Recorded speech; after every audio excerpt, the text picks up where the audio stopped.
Alors bonjour chers souscripteurs de la Nouvelle France Libre. Pour cette dernière vidéo de la semaine, j'ai décidé de traiter d'un thème plus léger, l'industrie du jeu vidéo chinois, dans The Chinese Video Game Industry, un livre qui vient de paraître et que je viens de découvrir et qui ne sera probablement pas traduit en français. Donc voici son quatrième de couverture. Le développement récent et spectaculaire de l'économie chinoise et de sa puissance politique internationale est particulièrement prononcé dans l'industrie des jeux vidéo du pays.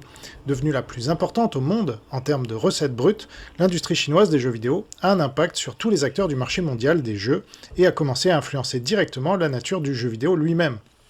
De sa conceptualisation du joueur en tant que catégorie et marchandise à son approche de la conception, du développement et de la commercialisation des produits et services, l'industrie chinoise des jeux vidéo s'engage dans une réimagination complexe, innovante et fascinante du jeu vidéo en tant que force culturelle et industrielle.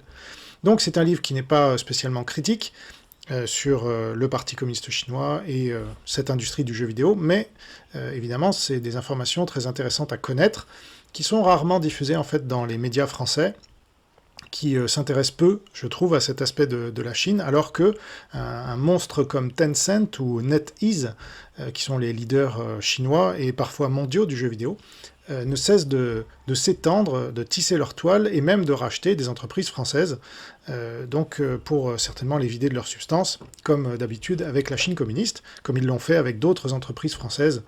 Je ne reviens pas sur FCT et d'autres dont j'ai déjà parlé. Donc les dirigeants français ne font rien contre ces rachats, évidemment, comme ils n'ont rien fait contre le rachat de FCT ou de Linksense ou d'autres pépites. Et donc c'est bien ça le problème. Mais là, on ne va pas parler de cet aspect-là, vous le connaissez déjà, puisque j'en ai déjà parlé.